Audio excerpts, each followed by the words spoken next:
Hola chicos y chicas, estoy aquí para explicaros la resolución de la tarea que os propuse el día 7 de mayo. Recordad que eran las actividades 16, 17, 18 y 19 de la relación de ejercicios, que ya tenéis, ¿vale? La actividad 16 empieza diciendo, nos da una función, que es la que está aquí en el margen, y nos piden calcular su dominio y su recorrido en el apartado A. El dominio de esta función va desde menos 6 hasta el punto 8. Cada cuadradito son 2 unidades, por eso acabamos en el 8. En este caso, fijaros bien que la gráfica topa con la cuadrícula, pero es que también topa con el eje de coordenadas X. Con lo cual, yo he supuesto que aquí la función empezó y aquí acabó. Yo siempre digo que cuando la gráfica de la función topa con la cuadrícula, la gráfica de la función sigue el camino que llevaba hasta el momento. Pero en este caso es que está topando con el eje de las X, con lo cual vamos a suponer que aquí empieza y que aquí acaba. ¿Cómo se resolvería esto en un examen? Pues, o bien me preguntáis qué está ocurriendo, si la función sube o baja en todo momento, o lo más normal es que yo os ponga, si la función está bajando toda su vida y subiendo toda su vida, pues pongo una punta de flecha. Y eso significará que la función está subiendo o bajando y que no para en ningún momento, ¿de acuerdo? En este caso vamos a suponer, ya digo, que aquí empieza y aquí acaba la función. Entonces el dominio va desde el menos 6, incluido él, hasta el 8, incluido él. Y el recorrido de la función va desde el menos 6 hasta el número 9. Fijaros que en este caso, en el eje de la Y, cada cuadradito son 3 unidades. Entonces aquí sería el menos 6 y este sería el 9. Y ambos inclusives en el recorrido. En el apartado B nos piden que indiquemos los intervalos de crecimiento y de decrecimiento de la función. Pues está claro que esta función crece del intervalo que va desde el menos 6 hasta el menos 4, vuelve a crecer desde el 0 hasta el 4 y vuelve a crecer desde el 7 aproximadamente hasta el 8.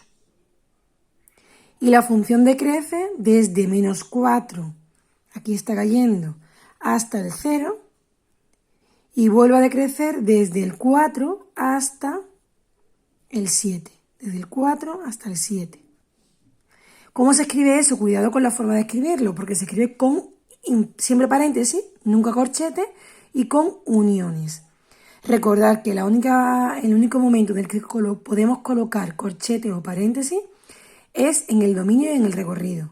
En el crecimiento y el decrecimiento siempre con paréntesis, nunca corchetes. Los máximos de esta función, pues en este caso nos piden los máximos y los mínimos. Yo voy a daros los máximos y los mínimos relativos y los máximos y mínimos absolutos. En este caso tenemos un máximo relativo en el menos 4, 9, porque este era el 9. En el menos 4, 9 tenemos un máximo. Otro máximo en el 4, 7, en el 4, 3, que es este de aquí. Tenemos un mínimo relativo en el 0, menos 6, que es este. Y un mínimo relativo en el 7, menos 3. ¿De acuerdo? Este es el 7 y este de aquí es el menos 3. ¿De acuerdo? 7 menos 3. Ahora bien, como la función empezó aquí y acaba aquí, eso quiere decir que este punto, que era un máximo relativo, se convierte en un máximo absoluto, porque no hay ningún otro punto más alto que él. Y como este punto de aquí era un mínimo relativo, se convierte en absoluto porque es el punto más bajo de la función.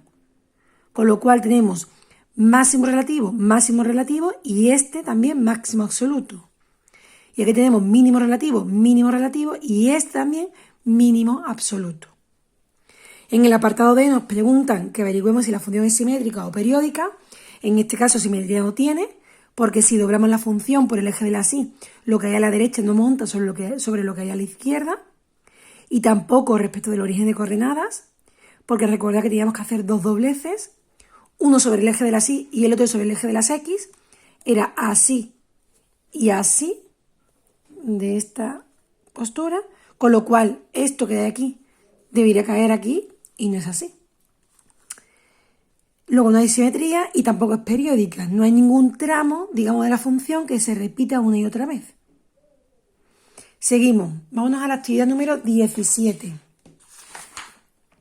En la actividad número 17 lo que nos piden es dibujar, la gráfica de una función que tenga un máximo relativo en el 1, 4 y un mínimo relativo en el 3, 2. Y además que corte el eje de abscisa, el eje de las x, en el punto menos 2, 0. Pues esta es la función que yo he pintado. Tenemos un máximo relativo en el 1, 4, un mínimo relativo en el 3, 2 y un corte con el eje de las x en el menos 2, 0.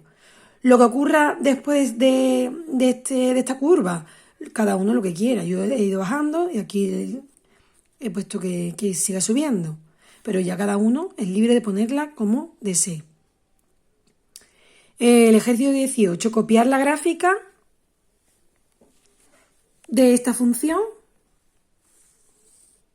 y completarla para que la función sea par en el apartado A, sea impar en el apartado B y en el apartado C no sea ni par ni impar.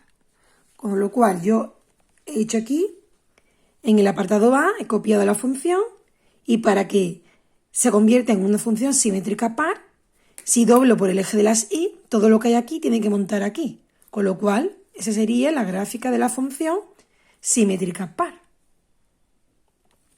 ¿Cómo sería en el apartado de una función simétrica impar? Pues acordaros, hay que hacer dos dobleces. Uno sobre el eje de las y el otro sobre el eje de las x. Con lo cual sería de así a así y después todo lo que hay aquí arriba tiene que montar aquí abajo. Luego sería algo así. Entonces sería algo así, la gráfica de la función simétrica impar. Y para que no sea ni par ni impar, pues a mí se me ocurrió colocarla así. ¿De acuerdo? Cada uno se le ha podido ocurrir cualquier otra forma. Esta es la que se me ha ocurrido a mí. Y sería válida, ¿vale? No posee simetría ni par ni impar. El ejercicio 19 nos piden completar la gráfica que nos dan, que es esta de aquí. Nos piden completar esta gráfica para que sea simétrica en el apartado A respecto del origen de coordenadas, respecto del eje de ordenadas, que es el eje de las íes, y en el apartado B respecto del origen de coordenadas. Simétrica impar, ¿de acuerdo? Pues venga, a ver, respecto del eje de ordenadas, yo le he puesto así. Esta sería la solución del apartado A del 19. Respecto del origen de coordenadas. ¿Lo veis, no? Si doblo la función por el eje de la y, todo lo que está aquí hago así, pues se reflejaría de esta otra forma. Función simétrica respecto del eje de ordenadas, o lo que es lo mismo, simetría par. Y para que sea simétrica respecto del origen de coordenadas, es como si fuera una simetría impar. Pues yo la he dibujado así.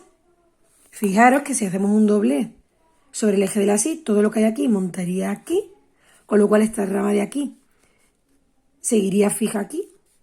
Y todo lo que está aquí, que en este caso se pintaría aquí arriba, pues pasaría, al hacer el doblez sobre el eje de las x, se pintaría aquí. Con lo cual sería esta la gráfica de una función simétrica impar. Simétrica respecto del origen de coordenadas. ¿De acuerdo? Espero que os haya quedado clara la resolución de estas actividades. Y recordad, hay que ir corrigiéndose la tarea todos los días. Y por favor, preguntar dudas, que para eso está Classroom, para que preguntéis todas las dudas que os surjan. Venga, un saludo.